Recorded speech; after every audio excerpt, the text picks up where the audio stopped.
բոլոր լավ առաջարկները են, որ լավ փաթեթավորված են, այդ բոլոր առաջարկները չի որ աստվածային են։ Վերջերս մեկը ինձ մոտեցավ, ասում է, մեծ դուռ ասես բացվե ինձ համար, Աստված մեծ դուռ է բացել, որ այդ դռնով պիտի մտնեմ, օրհնություն է։ Ասի, ի՞նչ դուռ է։ Ասեց, դուռ է բացվե, որ գնամ ուրիշ երկիր, մի երկրի անուն տվեց, չասեմ, որ շատ չմանրամասնեմ, ու սենց ասեց, բայց հետաքրքիր մի բան պիտի անեմ ես պետքա թաքցնեմ իմ Հայաստանի քաղաքացի լինելը։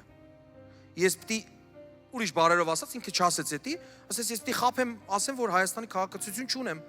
Ու հետաքրքիր միտք, մի անգամից նայեց իր աչքերի մեջ, ասի, միթե բոլոր դռները Աստված է բացում։ Այն որ դուռը բացվի, որ մեն Աստված է բացե։ Իսկ սատանան չի կարա դուռ բացի։ Լավելն էս լայն գովազդներով, սենց լեցուն լույսերով, լեցուն դռներ կբացի։ Կասի բարի գալուստ։ Իհարկե այդ բարի մեջ չարի է։ Ու ես հասկացա, որ մարդիկ կարող են խաբվել։ Ու գիտեք ինչն էր հետաքրքիր, որ այդ մարդը ծառայող էր։ Ծառայողը կարող է խաբվի սատանայի այդ ճշմարտանման ստով։ Ամեն ճակերտավոր այդ օրհնությունները օրհնություն չեն։ Օգնություն թե օրհնություն։